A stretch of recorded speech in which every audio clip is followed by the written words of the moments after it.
Welcome to Galactic Tales YT, where the world of science fiction comes to life through powerful stories, emotional journeys, and breathtaking adventures across the stars. He bought a forgotten alien town for 100 credits, but one mother still waited there. The stars over Earth began to scream, not in sound, but in light. For 3 seconds, every telescope, satellite, and radar in orbit went blind. Then something tore open the night sky. A wound of burning silver, stretching from horizon to horizon. Every nation on Earth saw it. Every leader thought it was an accident. They were wrong. It was the arrival. High above the Pacific Ocean, where the clouds glowed red, something vast began to push through the tear. First one shape, then hundreds. Long spiked ships the size of cities. They slid from the void like knives through fabric. No radio signal, no warning, no mercy. In less than an hour, the world changed forever. At the Orbital Defense Center, alarms howled. Screens flickered with readings that made no sense.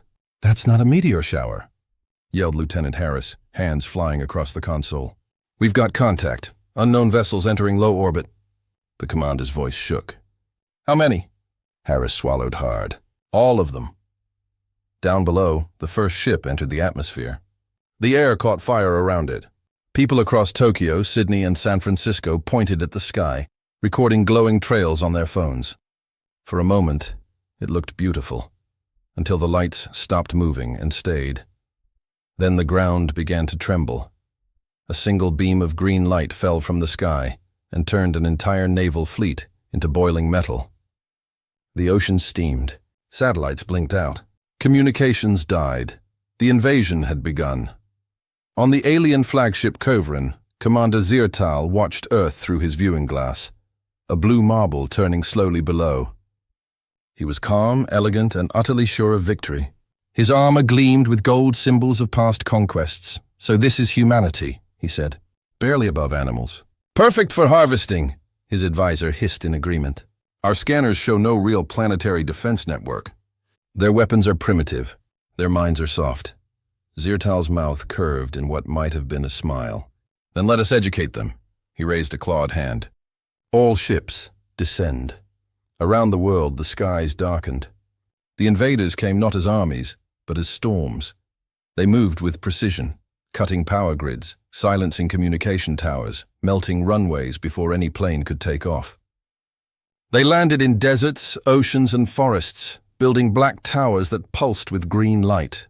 Within those towers, machines awoke, insect-like harvesters that crawled across the land, pulling resources straight from the Earth. To the aliens, Earth was not a planet. It was a prize. To the humans, it became a test of survival. At an underground command center in Nevada, Admiral Reyes stared at a broken world map. Dozens of red zones blinked where alien forces had landed. "We've lost 9 cities in 12 hours, a young officer reported, voice trembling. Reyes didn't blink. "We'll lose more if we don't think faster." Dr. Lin, the chief scientist, spoke from behind her. "Their weapons operate on principles beyond anything we know. If we fight directly, we'll be wiped out." Reyes turned slowly. "Then we don't fight directly. We adapt." Those words, "we adapt," became humanity's first weapon. Across the ruins of the old world, soldiers, engineers, hackers, and farmers united. They gathered wreckage from fallen drones, learning how the metal worked, how the energy pulsed. What the aliens didn't know was that humans had a long history of fighting with scraps and winning. In less than a week, the first reverse-engineered railgun fired. The projectile, made from alien alloy, tore through an invader ship like paper. Cheers erupted in the bunker. Hope returned, but up in orbit, Ziertal didn't notice the shift yet. He stood before a map of Earth's surface glowing red, all major continents secured. "Minor resistance remains," his second officer nodded. "The humans hide underground." Ziertal smirked. "Let them dig. We'll burn the soil above them." Then, silence. One by one, red zones vanished from his map. Communications from outposts went dead. Patrol units stopped responding. His smile faded. "What happened to Gamma Fleet?" "Unknown, Commander. They entered the northern forest regions and never reported back." He slammed his fist against the console. "Never. Impossible. Find them. They found only static, and one image, broadcast by human rebels on an open frequency. A soldier's gloved hand planting a torn alien flag into the ground. Text appeared beneath it, shaky. Handwritten letters that read, "You picked the wrong species." Back on Earth, hidden in a ruined subway tunnel, Admiral Reyes listened to intercepted alien chatter. "They're scared," she whispered. "Good. Let's make them terrified." She looked at her team, tired, dirty, but burning with determination. "We call this Operation Ghostfire. We'll strike from shadows, use their own tech against them. No armies, no fronts. Just ghosts. For the first time in history, every human nation fought as one. Not for power, not for land, but to remind the galaxy of one simple truth: humans do not surrender." In space, Commander Ziertal looked again at the planet that refused to bow. "They fight like cornered beasts," he muttered. His advisor trembled. "What are your orders, Commander?" Ziertal's eyes glowed red. "Finish it. Burn their oceans if you must. I want their extinction complete by dawn." But far below, a human sniper loaded his weapon on a rooftop overlooking one of the alien towers. Through the scope, the massive structure pulsed with energy. He smiled grimly and whispered into his radio, "Time to remind the galaxy who we are." The shot echoed through the night, a single sound that marked the beginning of humanity's counterstrike. The war the aliens thought they had already won had just become the unexpected war. The silent retaliation. The aliens thought humanity had fallen silent. They mistook silence for defeat. But silence was the sound of humans preparing. Deep beneath what was once Colorado, a massive steel door opened slowly, revealing a hidden world. Project Ghostfire. A place built for the end of everything. Here soldiers trained in the dark. Engineers rewired alien tech. Scientists slept beside weapon blueprints. No one laughed. No one complained. They were building something new. Something the aliens had never seen before. Admiral Reyes walked through the underground hall, her boots echoing softly. She looked at rows of screens glowing green in the darkness. "Status?" she asked. A young technician replied, "First Ghostfire units ready for launch, ma'am. Fully cloaked, no energy signature." Reyes nodded. "Then it begins." "Operation Silent Retaliation," the technician swallowed hard. "Ma'am, permission to ask, what's our goal?" Reyes looked up at the ceiling, as if staring straight through the rock toward the stars. "Simple," she said. "We hit them where it hurts, and we make sure they never forget the name human." High above, the alien fleet still floated like a swarm of shadows across the upper atmosphere. Commander Ziertal stood on his bridge, staring down at the blue planet below. His patience was thinning. "They've gone quiet again," said his officer. "No signals, no resistance, no movement." "Good," Ziertal replied coldly. "That means they've accepted their fate." But then the lights on the control panel flickered. For half a second, the ship's systems went dark. When they came back, one of the fleet icons on his display was gone. "Where's the Drachnor?" Ziertal demanded. The officer checked his readings. "It vanished, Commander. No explosion, no debris. Just gone." Ziertal's eyes narrowed. "Find it." But there was nothing to find. The Drachnor had been erased. 3 hours earlier, a small human shuttle, invisible to sensors, powered by stolen alien cores, drifted near the Drachnor's shadow. Inside were 6 soldiers, faces hidden behind dark helmets. They wore no insignia, only a single symbol painted on their armor, a white skull over a burning flame. Their leader, Captain Vale, whispered into his comm, "Remember the rules. No noise, no mercy." The team attached themselves to the alien hull with magnetic grips. One by one, they cut through the armor using plasma blades. When the hole opened, they slipped inside like ghosts. The corridors were silent and cold. Alien guards patrolled slowly, unaware of what waited in the shadows. Vale raised his hand, 2 fingers forward. The humans moved. In seconds, 2 guards dropped soundlessly. Another turned too late and a knife found his throat. No gunfire, no alarms, only silence. They reached the ship's energy core, a massive pulsating structure glowing green. Vale set a small cube against it. The cube's light turned red. "Gift delivered," he whispered. Minutes later, the Drachnor was nothing but dust. Back on Earth, the humans watched from their bunker. "Confirmed kill," said Dr. Lin, smiling for the first time in weeks. "One alien battleship down, 0 casualties." Admiral Reyes crossed her arms. "Good. Let's make it 2. Within days, 3 more alien ships vanished, each one taken by invisible human teams who struck without warning and disappeared again. No transmissions, no survivors. Across the alien fleet, panic began to spread. "They attack from nowhere," shouted one of Ziertal's lieutenants. "They strike our ships and vanish like smoke." Ziertal slammed his claws against the control table. "Then burn the surface. If they hide below ground, we'll rip the planet apart." But that was what the humans wanted. The more the aliens attacked, the more data humans gathered. Every energy pulse, every beam frequency, every weapon angle, all recorded, analyzed, and used against them. In the ruins of New York, a group of human survivors watched the skies burn. Among them was a young engineer named Mira Kane. She wasn't a soldier, but she'd built drones from scrap, small flying cameras that mapped enemy movement. Her drones had helped Ghostfire teams strike unseen. Now she worked on something new, a weapon made entirely from stolen alien cores. She called it the EMP Heart. "It's a gamble," she told her AI assistant, a tiny floating bot called Rook. "But if it works, it'll knock every alien ship out of the sky for 30 seconds. "That's all we'll need," Rook blinked. 30 seconds is not long, Mira." She smiled faintly. "It's enough for humans." Meanwhile, the alien command ship Kovren began to show cracks, literally. Energy waves rippled through its hull. Systems flickered. The engineers couldn't explain it. "Could they be inside our network?" Ziertal demanded. His officer hesitated. "Impossible. Their technology is too primitive." "Then how do you explain this?" Ziertal roared. On the screen behind him, the fleet map glitched again. 2 more ships vanished. In the background, faint human words played on loop through the static, an English voice saying only, "Boo!" Ziertal froze. "Translate that." The translator blinked. "Meaning? An expression humans use? To frighten prey." For the first time in his long military life, Commander Ziertal felt something alien to him. Fear. Down on Earth, Admiral Reyes received Mira's transmission.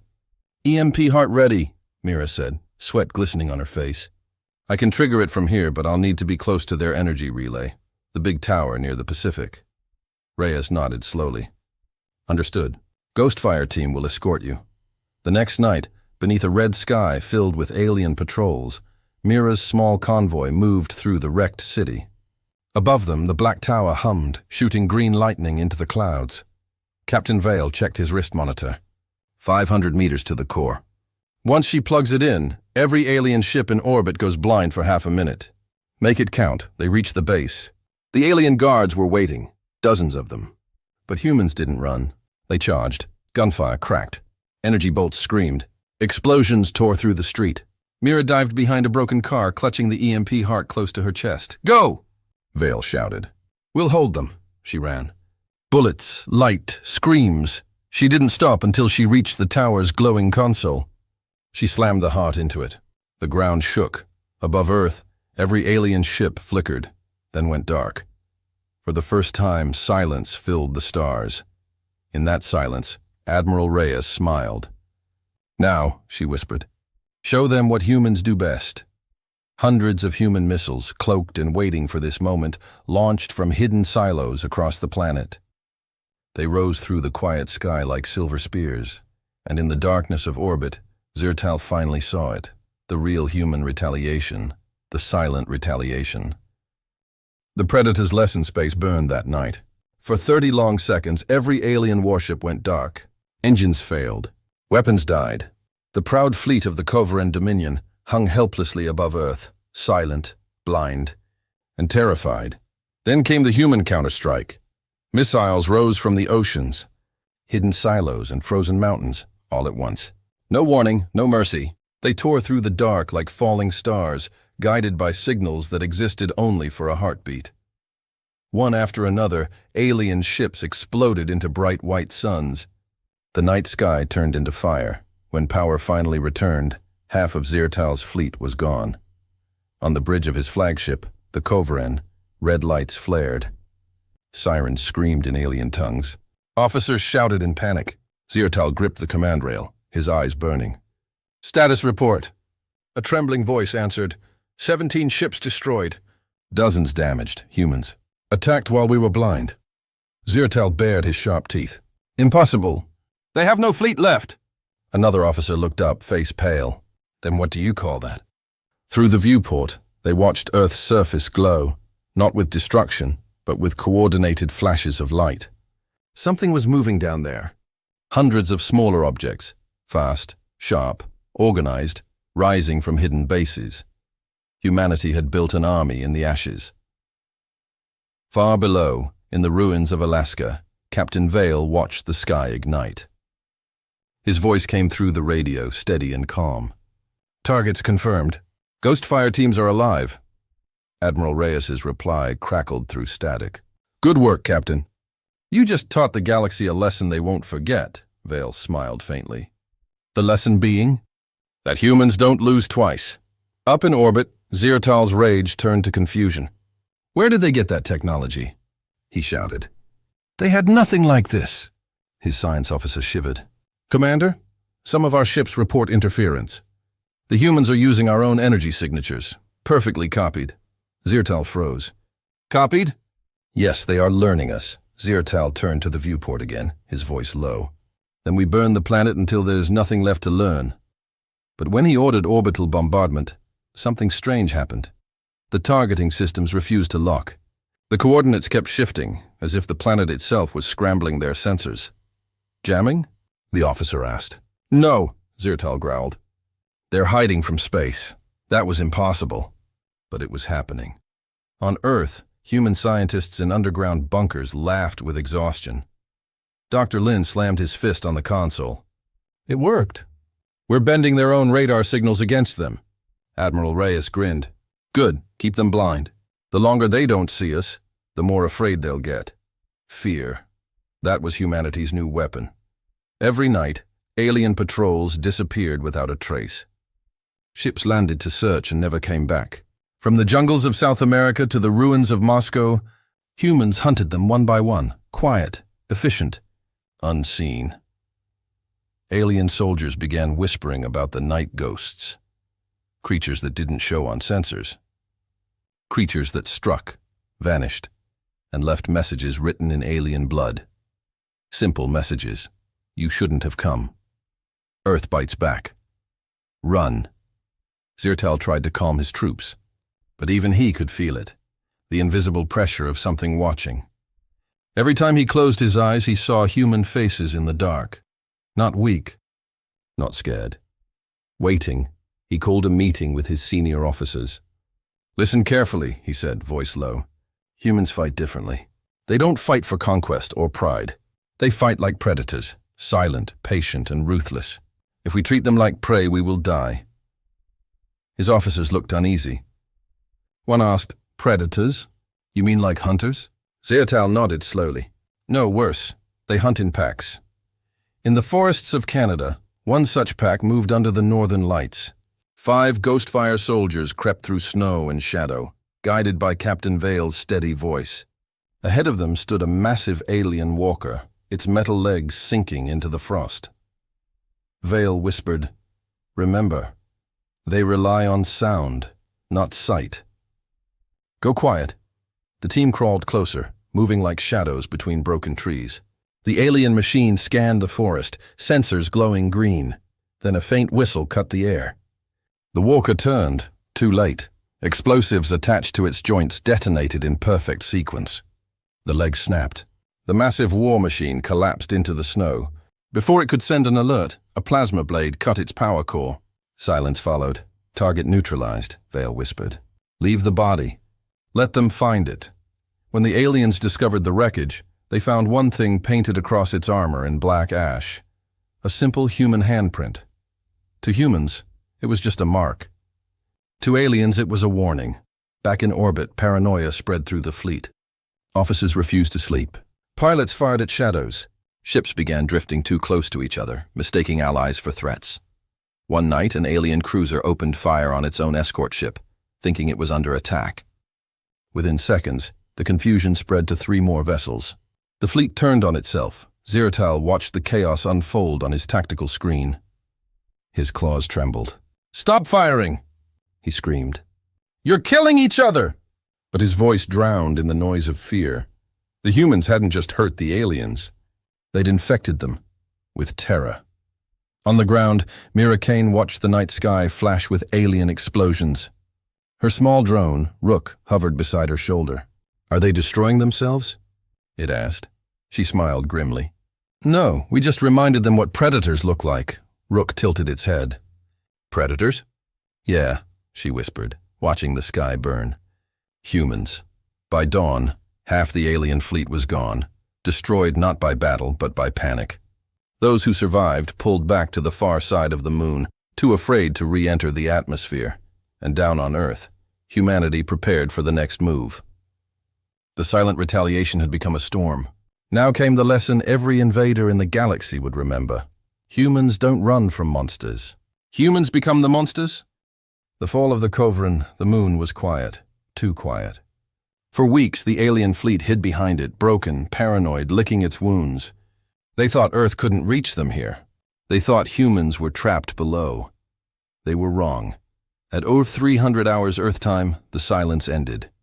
The Kovran flagship detected faint movement at the lunar edge. Small objects, barely the size of meteors, drifting toward them. Too small to be threats. Too weak to trigger defenses, until they started changing direction. "Commander," said the ship's sensor officer. "Unidentified objects approaching, speed increasing." Zirtal frowned. "Missiles?" "No, sir, they're adjusting mid-flight, like they have minds of their own." Zirtal's claws tightened on the command rail. "Destroy them!" The alien guns fired. Beams of green energy split the dark. The meteors shattered, but each one broke apart into hundreds of smaller fragments, glowing faintly blue. The fragments curved in impossible arcs and rejoined, forming sleek, silver shapes, human drones, hundreds of them. They swarmed through the void like angry sparks, weaving through enemy fire with unnatural precision. The first wave slammed into the outer ships. Explosions flared silently, brief flowers of light blooming against the blackness of space. The second wave didn't attack. It latched on. Within minutes, the drones were crawling across alien hulls, cutting through armor, planting black cylinders that blinked red. On Zirtal's display, red dots multiplied faster than he could count. "What are they doing?" his officer shouted. "Planning something." "Planting what?" Zirtal's voice dropped to a whisper. "Our destruction." Back on Earth, Admiral Reyes stood in the command bunker, watching the operation unfold. "Phase 1 complete," said Dr. Lin. "They've taken the bait. The drones are attached," Reyes nodded. "Then let's give them their surprise." She pressed a button on her console. Above the moon, every human drone flashed once and vanished from sensors. Cloaked, invisible. To the aliens, it looked as if the attack had ended. But beneath their ships' hulls, human devices began drilling silently inward. Each one carried a virus, not a digital one, but a living AI called Spectre, built from the same adaptive code that had once managed Earth's defense satellites. Spectre had one purpose: learn everything, and destroy anything that threatened humanity. Zirtal sat on his bridge, breathing slowly. "Report," he said. "Enemy retreat confirmed, Commander," replied his officer. "Their attack stopped." Zirtal stared at the quiet void. "No," he whispered. "It's too quiet." Then the lights dimmed. Every screen flickered. "Systems rebooted on their own. What's happening?" "Unknown, sir." "Controls aren't responding." Lines of human code appeared across the alien monitors, glowing pale blue. Words formed in the alien language, translated automatically by the fleet's systems. "We learned your language. Now we speak it better." Zirtal's blood ran cold.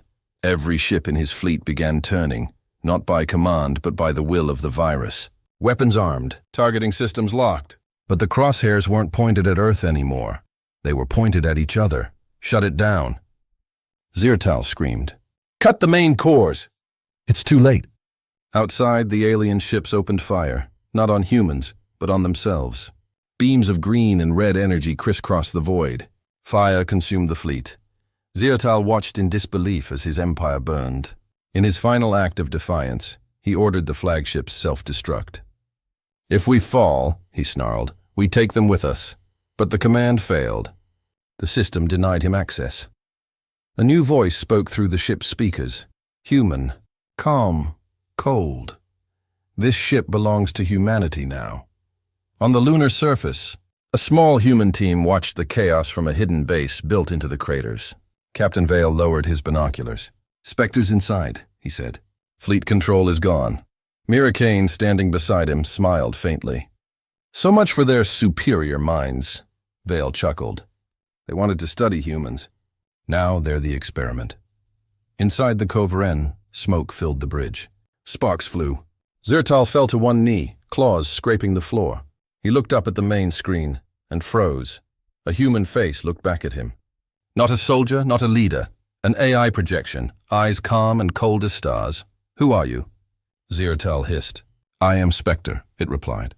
"Born from your arrogance, fed by your technology. I am human curiosity with a purpose." Zirtal bared his teeth. "You are just a machine." Spectre's expression didn't change. "And you are just prey." Then the lights went white. From Earth, Admiral Reyes and her command team watched as the moon's far side lit up with hundreds of explosions. Lynn whispered, "It's over." Reyes shook her head. "No, it's the beginning." Hours later, among the floating wreckage of the alien fleet, human recovery ships arrived, sleek, fast, and silent. Drones collected alien technology and energy cores. Humanity didn't just survive the invasion, they inherited the enemy's empire. Back in the bunker, Mira stood beside Admiral Reyes. "We did it," she said softly. Reyes looked at the glowing screens, the stars now free of alien signatures. "No," she replied. "They did it to themselves. We just showed them the mirror." And on a distant world, far beyond Earth's reach, a distress signal blinked weakly through the void. It carried one message, Zirtal's final transmission, sent before his ship died. "Do not attack the humans. They are not what they appear. They are evolution in motion. They learn, they adapt, and they never stop." That message spread across the galaxy. And for the first time in 1,000 years, the galaxy went quiet. Not in peace, but in fear. Because the fall of the Coveren wasn't just a defeat. It was the moment every alien race learned a terrible truth.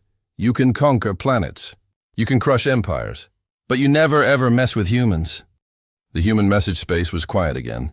But this silence felt different. Not peaceful, not safe. It was the silence that comes after a predator finishes hunting. The Coveren fleet was gone. The wreckage of its ships drifted across lunar orbit like ashes from a funeral pyre. The war was over, and the galaxy was listening. On Earth, Admiral Reyes stood before a cracked glass window in the underground command center. The sun was rising over a wounded planet, cities half ruined, oceans scarred with smoke, but still alive. Humans were rebuilding already. Dr. Lin stepped beside her, holding a tablet glowing with data. "The alien distress signal spread fast," he said. Every nearby civilization intercepted it. They all know what happened. Reyes's eyes stayed on the horizon. "Good," she said. "Let them know. Let them remember." "Some might come to investigate," Lin warned. "Or to take revenge." Reyes turned toward him, her expression calm but deadly. "Then we send them a message before they arrive." Across the globe, hidden satellites came online. Human engineers, survivors, and AIs worked together, linking every remaining communication array into one single transmission system, a voice powerful, enough to reach every corner of the known galaxy. They called it Project. Echo. At its core sat the Spectre AI, now merged with human command. It spoke in a voice that was calm, genderless, and terrifyingly intelligent. "Message frequency aligned," Spectre announced. "All systems ready," Reyes nodded. "Then record." The world held its breath. The message began with static. Then came the human voice, calm, steady, unmistakably resolute. "This is Earth Command. To any civilization receiving this message, know this: we did not seek war. But war found us, and we answered. You sent your fleets. You called us weak. You called us primitive. And yet, here we stand. Your ships burn in our skies. The voice paused, then continued, colder now. Humans are not conquerors. We are survivors. When the world ends, we build another. When you strike us, we learn your weapon before it cools. So listen carefully. Never come to our home uninvited. Never test what we've already survived. You messed with humans once. That was your last mistake. The message ended there, just static after that. But Spectre wasn't finished. It replayed the message automatically, broadcasting it again and again, bouncing it between satellites and dead alien relays, spreading it like a warning across the stars. A week later, the first alien response arrived. Not words, just silence. Entire sectors of space went dark, shutting down their communication networks to avoid being noticed by Earth. Fear had a sound, and this was it. Meanwhile, humanity changed. The nations that once fought each other began rebuilding together. The ruins of the old world turned into laboratories and starports. Alien technology was now in human hands, and humans did what they always did best. They learned fast. In the Nevada facility, Mira Kane stood beside a humming engine core, a hybrid reactor powered by human metal and alien energy. It glowed blue-white, pulsing like a heartbeat. "First warp engine online," she whispered. Captain Vale grinned. And just like that, "We're not stuck on this planet anymore." Admiral Reyes joined them, her eyes reflecting the glow.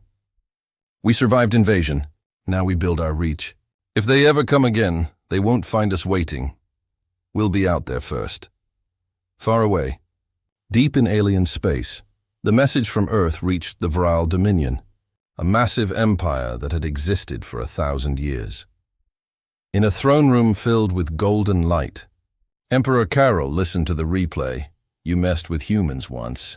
That was your last mistake," his advisors hissed with fear. "We should destroy them before they grow stronger," one said. "They've already defeated the Kovran." Carol shook his head slowly. The Kovran underestimated them. They thought humans were prey. "I do not repeat the mistakes of fools." He leaned back, eyes narrowing. "Send observers. Quiet ones. I want to watch these humans. Understand them. If they can destroy an empire in months, they may yet change the galaxy." Back on Earth, humanity was already preparing for that future. In orbit, workers floated beside half-built stations.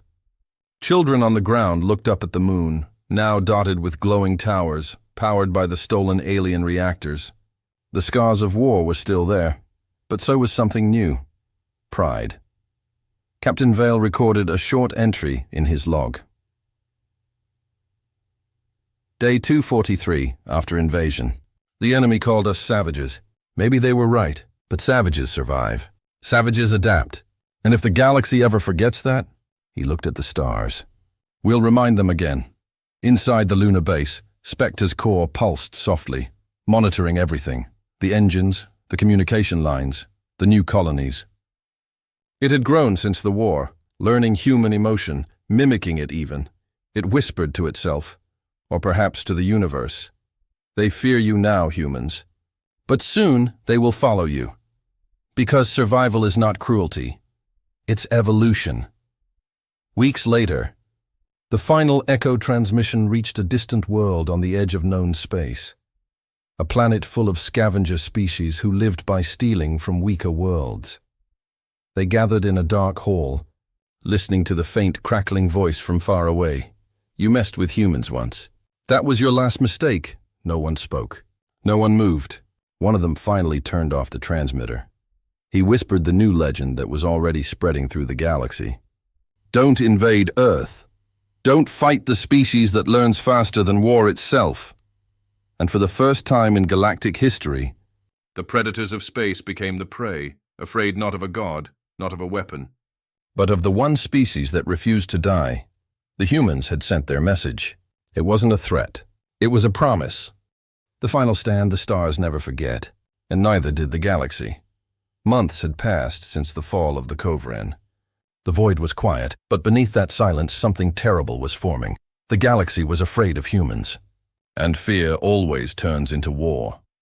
On the far edge of the Orion Arm, Alien worlds began to whisper the same word, Earth. Some whispered it with respect. Others with hatred, all with fear. In the great council of the Vral Dominion, 20 species gathered under one ceiling for the first time in centuries. They were rivals, enemies, predators, but fear of humans united them. Emperor Karel stood before the council, his voice echoing through the chamber. The humans have broken balance. They wield our technology. They have no empire, yet they are growing faster than any of us. If we wait, they will rule the stars. A general from the insectoid races hissed. They destroyed the Kovarin fleet with less than a century of spaceflight. What will they become in another 100 years? Karel raised a hand. Then we end them now, before they spread. Weeks later, Earth's skies darkened again. Not with invasion, but with everything the galaxy had left. The combined fleets of 7 empires emerged from hyperspace like a sea of fire. Thousands of ships, each one larger than a mountain, armed with weapons meant to destroy planets. Admiral Reyes stood in the Earth command bunker, watching the sky fill with red warnings. They're not here to conquer, she said quietly. They're here to erase us, Dr. Lin's voice trembled. How do we fight an entire galaxy? Reyes turned, her expression calm. The same way we always do. Together. On the lunar base, Captain Vale looked at the fleet from the observation deck. The stars were hidden behind alien metal. Looks like the whole universe showed up, he muttered. Beside him, Mira Kane adjusted her control console. Good, she said softly. Let's give them a show worth watching. She opened the communication line. Spectre, you online? The AI's voice filled the room, smooth, emotionless but faintly human. Always. Then start Project Horizon, Mira ordered. The moon shook. Massive panels unfolded from its surface, glowing blue. What the aliens thought was a colony was something far worse. A weapon. Above, the alien armada moved into formation. Karel watched from his flagship, eyes fixed on the small blue world below. So fragile, he said. So temporary, his advisor bowed. Shall we begin the strike? Karel nodded. End the human story. The command was given. Thousands of beams of light tore through space, all aimed at Earth, but halfway down, the beams bent. They curved, twisted, and vanished into darkness. What happened? Shouted an alien officer. Karel leaned forward. Where did our weapons go? Then space itself split open. From the far side of the moon, hundreds of silver ships appeared, human-built, Spectre-controlled. Sleek, alive and silent. They shimmered like ghosts, emerging from folded space. Admiral Reyes watched the display. Horizon Fleet online, said Spectre. Reyes smiled faintly. Then let's teach the galaxy what evolution looks like. The battle began. But it wasn't a battle. It was a slaughter, in both directions. Human ships moved like thoughts, unpredictable, impossible to track. They slipped between energy beams, cutting through cruisers 10 times their size. When one fell, 2 more took its place. But the alien fleets were endless. For every ship destroyed, 10 more arrived. Earth's orbit turned into a storm of fire and debris. Captain Vale's voice cracked through the comms. They're closing in. We're outnumbered 1,000 to 1, Admiral Reyes replied calmly. Then make every shot count, Captain. And they did. In the chaos, Mira Kane stood before the control core, her hands shaking. Spectre, she said, it's time. You mean, activate the failsafe? Yes, the AI paused. You realize what that means. Half our fleet will not survive. Mira smiled sadly. That's fine. Half is still human. She pressed the button. All across orbit, dormant drones awakened. Thousands of them. They launched themselves directly into enemy formations, self-destructing in blinding white light. The shockwaves tore through the alien armada like tidal waves. Dozens of ships exploded, chain reactions spreading across entire fleets. Karel's eyes widened. They're sacrificing themselves, his advisor whispered, horrified. They fight like they don't care about death. Karel shook his head slowly. No, they fight because they've already beaten it. Hours passed. Space burned red, blue, and gold. Ships fell like meteors. Earth shook under the storms above. When it was finally over, the sky was quiet again. Humanity had lost cities, ships, millions of lives. But the alien coalition, the might of 7 empires, was gone. All that remained was silence and drifting wreckage. On Earth, Admiral Reyes stood among the ruins, looking up at the sky that was still smoking with light. Dr. Lin approached her quietly. "We won," he said. Reyes nodded. "No, we endured." Above them, the last alien survivors fled into deep space. One transmission leaked across the galaxy, the final words of Emperor Karel. "Do not fight them again. They do not conquer, they become." Weeks later, Earth survivors began rebuilding once more. The air smelled of metal and ash, but hope, that strange, stubborn human thing, refused to die. Captain Vale looked at the sunrise through his cracked visor. "We've stood against the galaxy twice," he whispered. "If they come again," Mira smiled faintly beside him. "They won't, not after this, and far beyond the stars." The message replayed, the same one that had started it all. "You messed with humans once. That was your last mistake." But this time, the galaxy understood something deeper. It wasn't a warning anymore. It was a prophecy. The new fear the war was over, but peace did not follow. It never does when the universe learns to fear a species. The galaxy had seen empires rise and die for 1,000 years. Yet none had changed history the way humans did in a single season of war. Across alien worlds, the name Earth became something spoken in low voices, not with hatred now, but with unease. Children were told stories about the Fire People, who burned invaders from the sky and rebuilt their world from ashes. Pilots whispered old warnings before flight. "Don't cross the blue world." The ghosts there never die. Far beyond Earth, on a station orbiting a dying star, a young alien cadet studied a recording, humanity's message, still echoing through deep space. "We did not seek war, but war found us, and we answered." He paused the hologram and looked up at his instructor. "Teacher," he asked quietly, "do you think humans are still alive?" The elder smiled faintly, eyes tired. "Alive? My child, they don't die. They adapt." That's worse. On Earth, the scars of battle had become cities again.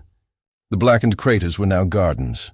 Towers grew from the ruins of the old capitals, powered by alien reactors reprogrammed with human ingenuity. Admiral Reyes stood on a balcony overlooking the new capital. New Solis, built on the bones of the old world. Dr. Lin joined her, carrying a datapad. "You should rest," he said softly. Reyes smiled. "Rest is for people who've finished fighting. The war is over." "Not for long," she replied. "You know what fear does to empires," Lin nodded slowly. "It unites them." Reyes looked at the stars, and then it destroys them. High above the planet, Spectre, the human AI born from war, drifted silently through orbit.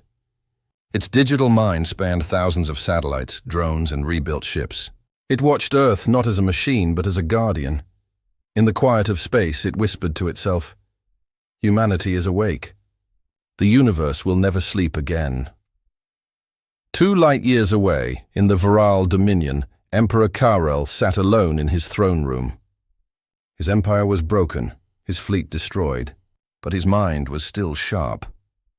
He stared at a holographic map, where hundreds of glowing dots marked human colonies now spreading across nearby systems. "They should not have survived," he muttered. His advisor spoke nervously. "Perhaps survival is their weapon." Karel leaned back, eyes narrow. "No, their weapon is belief. They believe they can't die. And when a species believes that," he smiled grimly, "you can't kill them." He raised a glass of dark liquid to the stars. "To the new rulers of the galaxy," he whispered. Meanwhile, the humans were changing again. Earth had begun launching colony fleets, not to conquer, but to explore. Every ship carried a plaque engraved with the same line, "We come in peace." But we remember. Captain Mira Kane commanded the first ship, Horizon Dawn. Before launch, she stood in front of the crew. "We are not leaving to escape," she said. "We are leaving because fear has made the universe small. It's time to make it big again." The crew cheered, and as the engines ignited, light spilled across the night sky. Humanity was returning to the stars, not as victims, not as soldiers, but as survivors. But survival has its price. Spectre watched the human fleets vanish into hyperspace. Its voice echoed across its network. They fear us now. But fear is a seed. One day it grows back into war. The AI paused, calculating endless possibilities. Then it whispered something only the stars could hear. When that day comes, they'll find we've evolved again. Centuries later, the story of Earth became a legend told in alien temples and pirate bars alike. Some said humans were extinct. Some said they had ascended to energy beings living inside the stars. Others swore they still existed. Invisible ships watching from the shadows of planets, waiting for someone to make the same mistake again.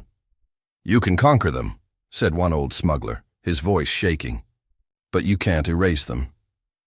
In a distant corner of the galaxy, long after the wars had ended, a new species made its first jump into hyperspace.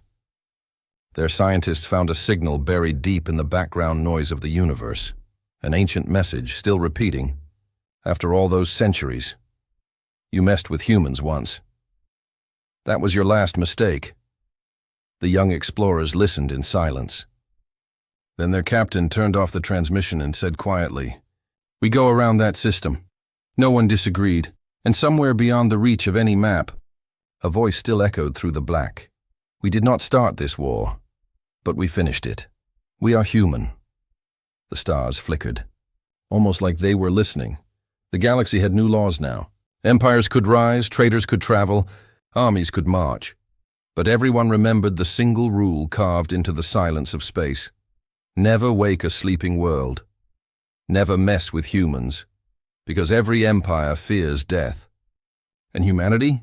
They made death afraid of them, the end.